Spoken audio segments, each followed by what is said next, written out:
Bonjour et bienvenue dans cette nouvelle vidéo où nous allons voir la deuxième partie de la génétique des populations. Alors, un petit rappel sur la génétique des populations. La génétique des populations, elle étudie la distribution et les changements de la fréquence des versions d'un gène, c'est-à-dire les allèles, dans les populations d'êtres vivants, sous l'influence de pressions évolutives comme la sélection naturelle, la dérive génétique, les mutations et les migrations. Là, cette partie-là, on la verra dans les vidéos suivantes. Alors, on était arrivé la dernière fois au calcul de la fréquence. Est-ce qu'il est toujours possible, de la fréquence des allèles, est-ce qu'il est toujours possible à partir du phénotype? Et on avait répondu oui dans le cas de codominance et non dans le cas de dominance, sauf si la population est à l'équilibre de Hardy-Weinberg. Alors, en effet, la loi de Hardy-Weinberg permet, sous certaines conditions, on va les voir, le calcul des fréquences génotypiques à partir des fréquences alléliques. Alors, qu'est-ce que c'est que cette loi? La loi de Hardy-Weinberg stipule que dans une population diploïde à 2N idéale, les fréquences alléliques d'un gène s'exprimant sous la forme de deux allèles grand A et petit a sont constantes au fil des générations. Plus précisément, si P est la fréquence d'apparition de l'allèle A, la fréquence de l'allèle petit a étant en Q égale à 1 moins P, à la génération N, alors c'est encore et encore le cas à la génération N plus 1, N plus 2, etc. Donc, les fréquences des allèles vont rester stables de génération en génération. Et c'est ce qu'il faut retenir. Dans une population diploïde idéale, les fréquences alléliques d'un gène sont constantes de génération en génération. Alors maintenant, qu'est-ce que c'est qu'une population diploïde idéale? Population diploïde idéale. Eh bien, la population est de taille infinie. Il n'y a pas de limite. Les individus s'y unissent aléatoirement, impliquant l'union aléatoire au hasard des gamètes. Donc, vous ne pouvez pas choisir votre cousin ou un membre de la famille ou selon la religion, selon les sectes, etc. Il n'y a pas de choix possible, elle est due au hasard. Il n'y a pas de migration, les hijra, il n'y a vraiment pas de migration. Aucun allèle n'est apporté donc de l'extérieur. Pas de mutation du tout aussi. Il n'y a pas de sélection naturelle.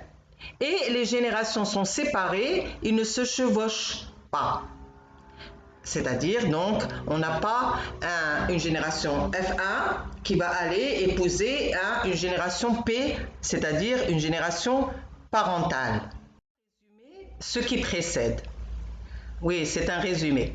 Dans une population diploïde de dimension infinie, de dimension vraiment infinie, où les unions se font au hasard, là on appelle la panmixie, et où il n'existe ni migration ni sélection contre un phénotype particulier, pas de mutation pour les gènes que l'on étudie, eh bien les fréquences alléliques et génotypiques restent constantes d'une génération à l'autre. Et donc, on peut calculer les fréquences alléliques à partir de fréquences phénotypiques. Maintenant, pour illustrer tout ça, nous allons prendre un exemple. Soit deux allèles, grand A et petit a, un allèle dominant et un allèle récessif d'un même gène. P est la fréquence de l'allèle A, on la note F de A, F pour fréquence, et Q est la fréquence de l'allèle petit a, donc F de A. Rappelez-vous toujours ces deux lettres que P c'est pour le dominant et Q c'est pour le récessif. Si l'allèle donc A est dominant, les individus de génotype AA et de génotype grand A petit a auront le même phénotype A, bien sûr. Parce que quand vous avez un allèle dominant, eh bien, même s'il est hétérozygote, ça veut dire les allèles ne sont pas pareils, grand A, petit a, il aura le même phénotype, grand A. Et les fréquences de chaque génotype et phénotype seront donc les suivantes. Alors là, vous devez les connaître par cœur. Fréquence du génotype homozygote, grand A, P au carré. Fréquence du génotype homozygote, donc mais récessif, petit a, c'est Q au carré. Et la fréquence du génotype grand A, donc hétérozygote, c'est 2PQ, à apprendre par cœur. Et la fréquence des phénotypes est F de A est égal à P au carré plus 2PQ, et F de petit a est égal à Q au carré. Alors, illustrons ceci par un exercice. Alors, on a les effectifs phénotypiques suivants. Donc, on a le phénotype A dominant, le phénotype petit a récessif et bien sûr les effectifs. Alors, seule la fréquence des individus de phénotype récessif, donc F de A, peut nous permettre de calculer la fréquence allélique. Il faut le retenir ça. Je répète, seule la fréquence des individus de phénotype récessif peut nous permettre de calculer la fréquence allélique. Donc, on va commencer par cette fréquence. En effet, si avec Q, c'est la fréquence de l'allèle A, P, la fréquence de l'allèle grand A, et Q au carré, c'est la fréquence du génotype AA. Donc, on a la fréquence du phénotype, F de A, est égale à la fréquence du génotype, c'est-à-dire Q au carré. Or, F de A, regardez le tableau, la fréquence c'est 36 divisé par le nombre total, c'est 100. Et donc 36 sur 100 égale à 0,36. Et on va déduire donc Q au carré est égal à 0,36. De là, la racine de Q au carré c'est Q, donc c'est égal à 0,6. Et comme P plus Q est toujours égal à 1, on va déduire P, qui est la fréquence de l'allèle A. Donc la fréquence de l'allèle A est égale à 1 moins Q est égale à 0,4. Maintenant, on va faire un QCM. Alors, enfin, vous allez le faire. Je vais vous laisser le faire tranquillement. Et on se retrouve à la fin pour faire des exercices pour que je puisse vous aider à faire la correction.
Maintenant, on passe aux exercices.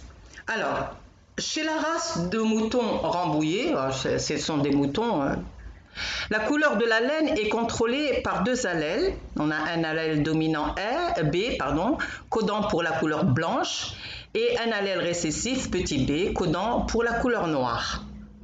Et on a un troupeau de cette race de moutons qui se compose de 891 individus à laine blanche et 9 individus à laine noire. Si on considère que la population est en équilibre, et d'ailleurs il faut le considérer, là on a un allèle, on a une dominance, et que le gène étudié est porté par un autosome, c'est-à-dire ce n'est pas un chromosome sexuel. Question: calculer les fréquences des allèles B et petit b dans cette population et calculer les fréquences génotypiques. Alors, ne regardez pas ce qui suit, essayez de faire l'exercice et stoppez donc la vidéo et retrouvez-moi quand vous aurez fini au niveau de la correction. Bon, j'espère que vous avez fait l'exercice. Alors, la correction. Alors, il faut toujours d'abord se rappeler que la fréquence du phénotype récessif B est égale à la fréquence de son génotype, BB. Vous vous rappelez? Donc, F du phénotype est égal à F du génotype. Et il faut connaître par cœur les formules. Alors, vous les avez devant vous, j'espère que vous les avez appris. Alors, on va faire l'exercice. Puisqu'on a la fréquence du phénotype récessif, donc du phénotype noir, eh bien, on peut calculer la fréquence de son génotype. Alors, F de B est égal à F de BB, qui est égal donc à Q au carré. C'est égal à 9 sur 981 plus 9, donc le total des moutons, et c'est égal à 0,01. Donc, la fréquence de l'allèle B est racine de 0,01, donc c'est égal à 0,1. Et comme on a P plus Q est égal à 1, et donc P est égal à 1 moins Q, et on peut connaître la fréquence donc de l'allèle grand B. Alors grand B c'est P. Donc F de P est égal à 1 moins 0,1, ce qui veut dire 0,9. Maintenant, il suffit d'appliquer les formules, les fréquences génotypiques, donc F de BB de génotype donc homozygote récessif, c'est Q au carré, donc c'est égal à 0,01, ça c'était donné. F de BB est égal à P au carré, donc on a P, on peut calculer F de BB, l'homozygote dominant, qui est égal donc à 0,81, et on arrive à la fréquence génotypique de l'hétérozygote grand B, petit b, qui est égal à 2PQ, donc est égal à 0,18. Allez, je vais vous offrir un autre exercice. Faites-le, il est en rouge, mais essayez de ne pas regarder la correction, comme toujours.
Vidéo est arrivée à sa fin.